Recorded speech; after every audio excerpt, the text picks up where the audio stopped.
The 7-month Hungry Ghost Festival is an amazingly unique culture that's celebrated by the Chinese communities in China, Taiwan, Hong Kong, Thailand, Malaysia, and Singapore. It is a time where parents will remind children to come home early and avoid looking at the offerings lying along local housing estates, because one might just see a ghost or many ghosts rushing to eat the offerings. Socially, the Hungry Ghost Festival is a time where local news channels and indie content creators share ghost stories. It's almost like a Chinese version of Halloween, except it lasts an entire month. The social belief is that the gates of hell are open and spirits roam free amongst us. People burn offerings to appease the spirits so that they would not be disturbed, or better yet, even be blessed with windfall. Lim Chu Kang Chinese Cemetery, the largest cemetery plot in Singapore, comes to life during this season with various temple priests performing salvation rituals, mediums trancing the underworld Chinese gods, and performers singing to entertain the unseen. It is believed that Dua Di Ya Pek, the Chinese underworld gods, one white and one black, are responsible for the souls under their charge. And as one temple devotee explained to me, this is the time when the underworld gods open the gates of hell to allow the spirits to roam free, receive gifts, and indulge in the things they had enjoyed when they were alive on earth.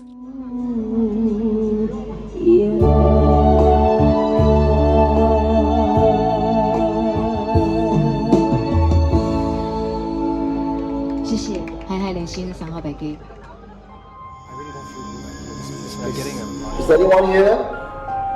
What did you find? You are listening to Supernatural Confessions. Traditional Taoist and Buddhist beliefs paint a very different picture of what the 7-month celebration really is. In Buddhism, this is a time to remember the values of compassion. Thus, the burning of offerings and incense is to ease the sufferings of the unseen beings around us.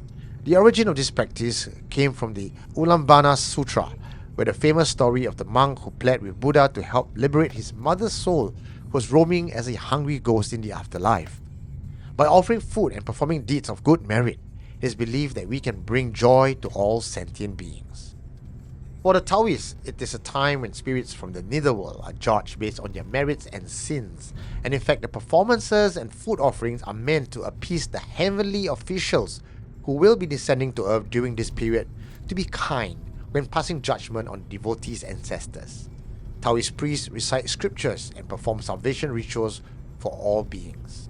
They call it Zhongyuanjue, which translates to Middle Origin, and not Hungry Ghost Festival as it is more commonly known. And then there are others as well who claim that all these beliefs are hogwash, and that the original idea of burning offerings was just a brilliant commercial idea thought up by a businessman who was selling paper. But even then, these naysayers and skeptics also abide by the local customs and would not be openly disrespectful, because why take the risk of angering the unseen? After all, we have all heard of numerous cautionary tales of people who unwittingly had a ghost follow them home and turn their lives upside down because they shut off their mouth at the wrong place and at the wrong time. Okay. Here. The preparation started when there was still light, with devotees from the Jurong West Ling Lian Tua and the Bukit Batok Tian temples moving quickly to set up the offering items and hell notes. One of the younger temple devotee by the name of Jocelyn explained to me what was going on. Today we are doing a prayer offering for these 7 months. So as you can see that on the floor there we are displaying some toys, clothes, candies, chocolates, milks. We also set up a mini playground for the kids to play, to enjoy during the 7 months. So according to the Chinese tradition, these are the times where they are able to come out without any rules and regulation from the underworld and enjoy this 1 month holiday, we would say. The preparation continues well after sunset, but by around 9:30 p.m, all the setup must be completed as we begin with the trancing ceremony. Jocelyn happens to be the niece of the medium who was going to trance the Ya Pek, the second brother of the hell gods, who is identified by his black or dark coloured outfit.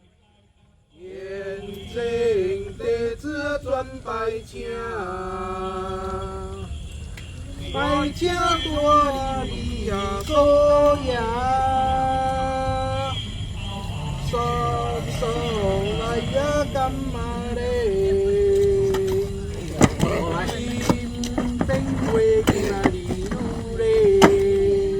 fifth level aspect of Di Ya Pek has now entered the medium's body, and temple assistants are on standby to lend support. There are a total of 18 levels of hell and its corresponding Dua Di Ya Pek portfolios. The medium in green is trancing the green phase version of Dua Di Ya Pek, and the one in white is trancing the 7th level of Dua Di Ya Pek. The celestial mechanics can get quite convoluted, which I will explain in detail in another video.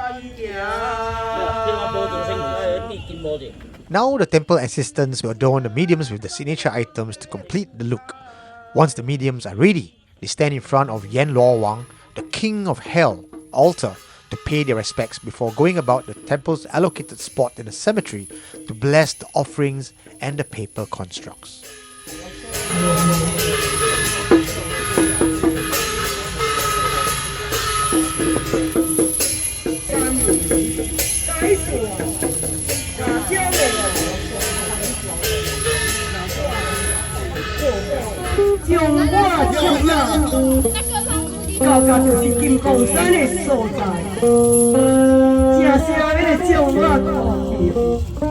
The ladies in pink are the Hokkien opera singing troupe and are performing classic songs and reciting tales of valor and suffering to entertain the spirits.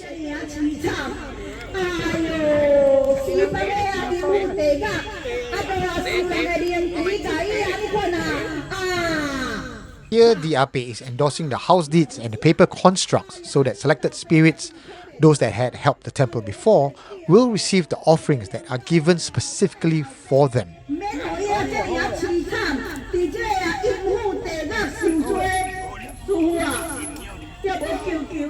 Ghosts are just souls without bodies, and we treat them no different from the living. In this scene, Ape is mixing Milo powder with Chinese herbs into incense powder to deliver food and medicine for the needy souls who are unable to walk or eat normal food offerings.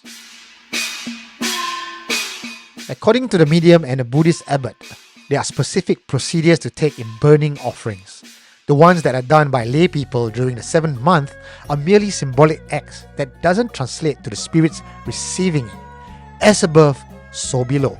According to Chinese belief, hell functions very much like earth. There are laws that spirits must abide by.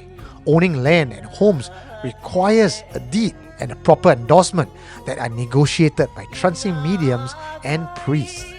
Which is the same reason you can't just conduct a funeral rite yourself. Good intentions is only half of it. The other half is in knowing how to apply the sacred knowledge to interacting with the spirit world.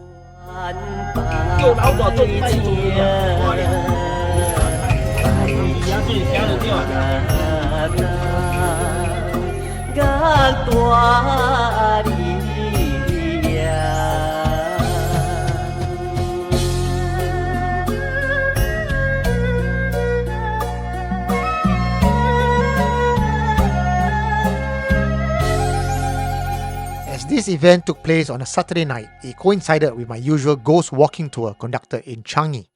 I tried to book a cab more than 24 hours in advance, but all the cab drivers cancelled on me.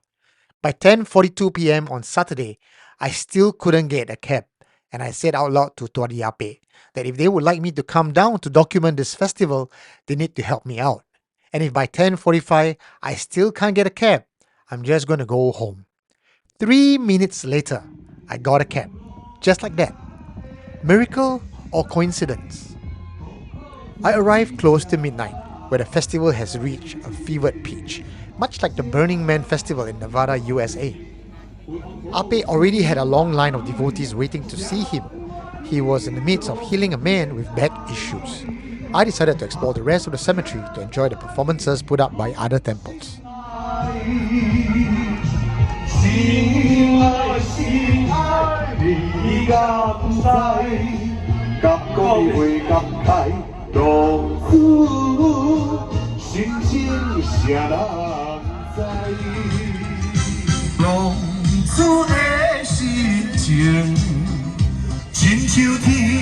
定相思的流星，浪子的运命，亲手定地到遐的心理。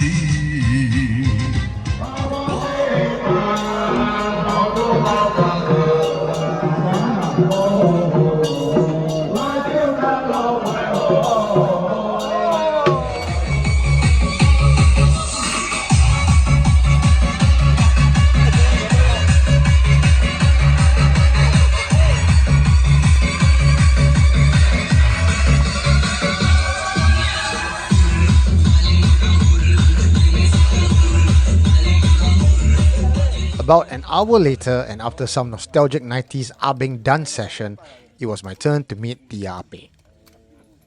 Ape, as always, was spot on about a few things without me having to tell him anything. Unlike the first time I met him about 5 years ago, this time he had only positive news for me. He also warned me about having too many women in my life and that they are the agent of chaos for me. So, sorry ladies, I will need to focus on my career. That's Ape's decree. The event came to a close around 1 a.m.-ish with the final burning of all the paper construct and hell notes in a giant metal cage.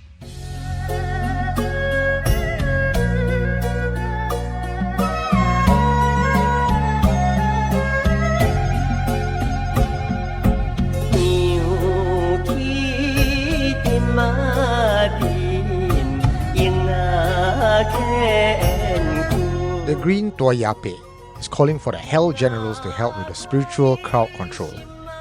He then moved to the crossroads to clear the path for what is to come. Crossroads, in our local belief, are a passageway between hell and earth, and that's the reason why most fatal accidents happen at such a location. In Feng Shui, it is not recommended for a home to be facing a major junction for the same reason. Ape then walked barefoot from the cemetery grounds all the way to the main entrance, along the same path you saw the car driving in just now. The view of the headstones in the cemetery under the moonlight was strangely comforting.